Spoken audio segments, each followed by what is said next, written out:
Hello, my name is Splatoon, and this is the top 10 weapon kits that I would love to see in Splatoon 3. Please note that all of these kits have no idea of balance, being overpowered, or how they would be in a competitive setting. Now, all of these weapon kits are, like I said, my creation, so if you guys have any ideas for kits that you would like to see, put them in the comment section, and I will totally make another list about them.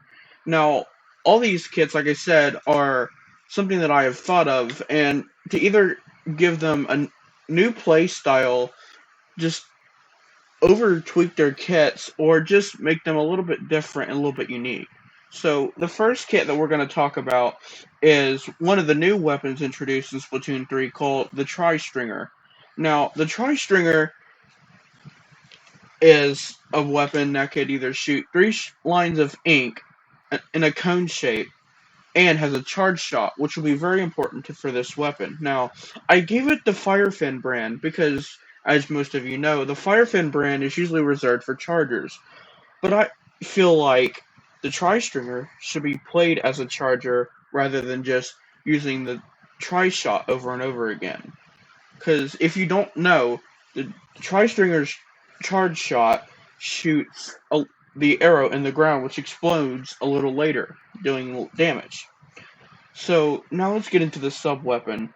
The reason why I gave it the angle shooter is because it can deal damage, it can track opponents, and ricochet across walls and create tripwires that can deal damage to the other team if they cross them and track them. And for the special, I gave it Zipcaster, just for more movement options and for you to essentially teleport higher up in the air, take a couple shots, maybe get a couple kills, and return back once this special is over with. The entire kit is based around your movement options and restricting and tracking the opponent's movement options and playing around the Tri-Stringer's charge shot, which I believe a lot of people won't do in the new games. Next up, we have the Tent Umbrella. Now, I gave it the Rockenberg brand just because, why not? And let's talk about this weapon for a minute. It's umbrella. It's a tent umbrella. It's meant to be the team tank, and I took that inspiration to heart. So I gave it the ink mine, because in zones, ink mines are pretty good because if opponent steps on them, they deal at least 45 damage, and of course detonate in the color ink. So using the tent umbrella's shield as well as the ink mine, you'll be sure that you'll be pretty good in zones and pretty good at holding a decent area in turf war or defending the team in Rainmaker, or maybe defending maybe not so much in tower control, but in Clan Blitz you could also use this to be defensive. This entire kit is made to be defensive. Now, for the Wavebreaker special, again, it's area control, crowd control. It tracks enemies and it makes them jump, which in some weapons cases makes their shots more inaccurate, which you could just block with the shield or send the shield from the tent umbrella after him with its arguably one shot, but let's face it, no one's ever going to get that very often. But like I said, this weapon is good in zones, it's good at defending the team, and it's good at holding a singular area. Because again, it's with the ink mine and the shield from the umbrella and the wave breaker and the way it works, it's just there. You're the team tank and you're there to hold the area. And of course, due to this ground holding area, I give it heavy special depletion with about a mid-range special points, just so you have a little extra incentive to stay alive, assuming you will use this weapon right and not die as much as what a usual umbrella would be. Now, moving on to the third cat, I'm a little bit biased, so this one may be a little bit overpowered, but I wanted to change the Fresh Swiffer kit just a little bit, because I like the idea of the tracking and ink armor in Splatoon 2, but with the point sensor and ink armor, but this game, I wanted to try and make it a little bit different. Since we don't really have a replacement for Baller, I mean, the Crab Tank could be near that, but I'm not really sure. So, I gave this Squiffer the fresh Squiffer, so it's not going to be the default weapon, the torpedo, because of course Squiffers are more mobile combat snipers than, say, an E-liter or a Firefin or a GooTuber that try to stay in the back. Now, this torpedo can be used to throw and poke enemies, or can be used to finish off an opponents that you may not hit with 100% charge with the Squiffer. No, the special, yeah, it's a little bit overpowered. It's more poking the team, displacing the team, and trying to get extra kills because you get 3 ink strikes. Ensure the throwing range is limited, but I'm sure this will be good in zones, good in turf war, good in really any mode, especially good in tower control if you can land a couple ink strikes on or near the tower. Again, this is the Squiffer, a little bit biased because I'm a little bit of a Squiffer player myself, but I think it's a good kit overall, maybe a little bit overpowered. Now, this right here is something that I thought would be really interesting for this mini Splatling.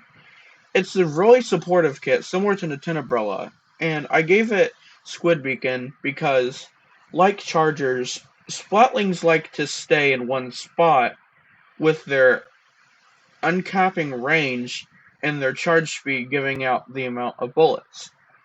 And usually, Splatlings will like to stay in one spot, and usually that spot is away from everybody else. So I give it Squid Beacon just to help out the team in making progress in certain areas. And of course, Tacticooler, because you could place a Squid Beacon right next to the Tacticooler, and if an opponent or an ally would die, you could place a Squid Beacon, then the Tacticooler, they could super jump to the beacon and get to the Tacticooler and get to the objective to push because of the Tacticooler's buffs, which I think is a really unique thing in Splatoon 3 because no other special or any other thing gives buffs to your movement speed besides abilities on close. And this is just straight up buffs, which is something we really haven't seen before besides tracking and toxic miss. And sadly Disruptor, even though it's not in the game. So yeah, this is another really supportive weapon that's meant to bring back your team from recovering from getting maybe spawn killed or maybe not be able to push as far. So you're kind of a checkpoint, if you will, to the objective as long as you're alive. If you're alive, your teammates could super jump to you. You could have your special, get a couple kills to charge up your special on the way, and just be that anchor to the team, that location anchor for the team in whatever mode you decide to play in. Now for the next kit, this is the L3 Nozzle Nose D. I'm not sure how I feel about this kit. I made it simply for the fact that I think a Nozzle Nose and Fizzy would be fun together, and because both of those are really chip damage and poke damage, I decided why not give it Whale 5.1, just for more poking, because the way I imagine it is you would throw a Fizzy Bomb, activate your special, throw another Fizzy Bomb, just to cover a wide area of just damage and a wide wall of hazards that your opponents have to get through. And sure, there's the Squid Roll and Squid Surge, but I thought that's going to stop because you have the Killer Whale, which shoots, obviously, 6 rows of damage, and then Fizzy Bomb, which shoots 3 times, and if you have 2 Fizzy Bombs going at the same time, which is kind of crazy why you have this special, and you could use the Nozzle Nose to, just pick off opponents that your special and sub combos haven't finished off yet. Again, another aggressive kit, but I wanted to try. I was wanting to do something a little different than what I usually do. Now for our next kit, this is a weird kit. It's a combination that I think would be really good because the Luna Blaster has really, really short range. So unless you're next to hugging the enemy and your aim is really good, you're probably not going to get that kill unless it's a chip damage kill from your teammate. This kit, I tried to fix that with the wall, because everyone knows that the splash wall is really good for weapons that are really slow to shoot, take a lot of time to shoot, or just have to be really close. You could use it to obviously close checkpoints or choke points, and the splash wall can allow you to get up and personal to someone who's not expecting it. You could be hiding in ink, waiting for an enemy to get near you. You place the wall and then shoot them with the lunar blaster, and since your attacks will go through and theirs won't, there's not much they can do. And worst comes to worst, they get close enough to you, you can just use your Reslider special to just charge in and blow up like the baller in the Splatoon 2 kit. It's a really unique kit, another really semi-aggressive kit, but I feel like it could be playing support with the wall, poking damage in, and just making explosions everywhere to keep the enemy at bay. Now for the next one, the Flinger Roller. This one is a really weird combination. I try to make it somewhat similar to Dynamo, but in the Splatoon 2, the Flingza has Splat Bomb Rush and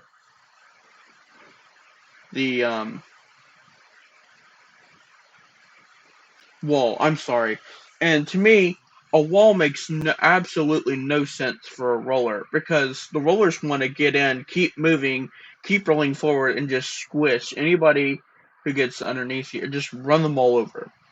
So I gave it the Dynamo's sprinkler sub-weapon to get its charge more often, which would be the Ink Fac, which I think would be a whole lot better special weapon, saying I don't think bomb rushes will be in Splatoon 3. If they are, they haven't shown them off yet at the time of this video.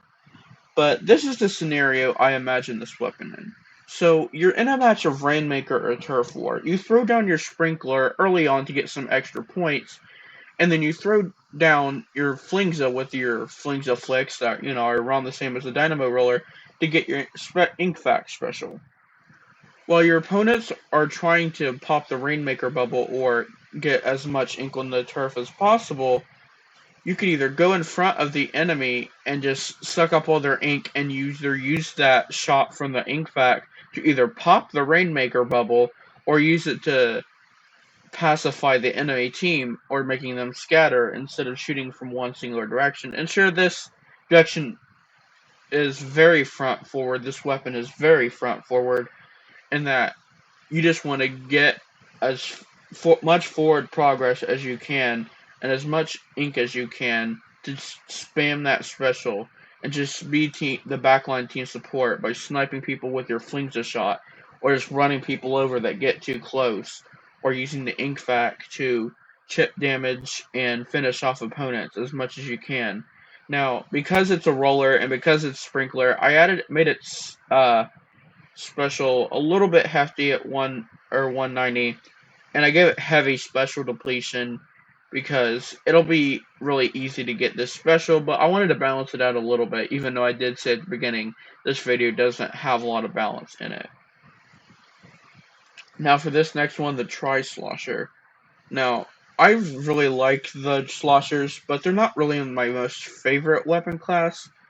But I feel like this would just be another painting weapon, and the fact that Curling Bomb is you could use it to get to the center of the map faster, and for the special Booyah Bomb, because it's a bucket, it's going to get a lot of paint output, and it's going to be similar to, I think, the Aerospray PG.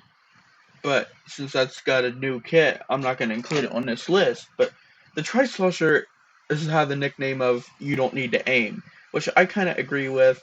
And the Booyah Bomb is going to be something really, really cool for this weapon, because you wouldn't expect a weapon such as the Slosher to have a close weapons and forward-moving sub-weapon, and then you could just Booyah Bomb from halfway across the map and cover a bunch of turf, or use it to stop or pacify the team or objective. Now for this last one, or maybe the last one, I'm not really sure, we have the Sploosh-O-Matic Deco. Why did I give it Deco? Because I feel like the Sploosh-O-Matic needs a Deco variant.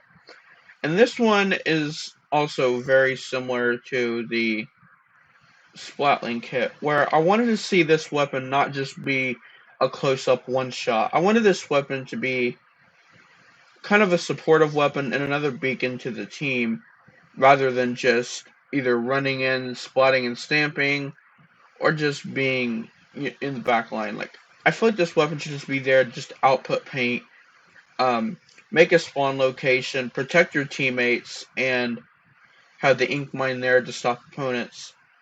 Because Big Bubbler is something that a lot of people don't know really how it works, including myself, but I feel like this would be a good weapon to show. And obviously, there's not a deco visual for you, but that's the way I feel like this weapon should be. A nice, another supporty weapon.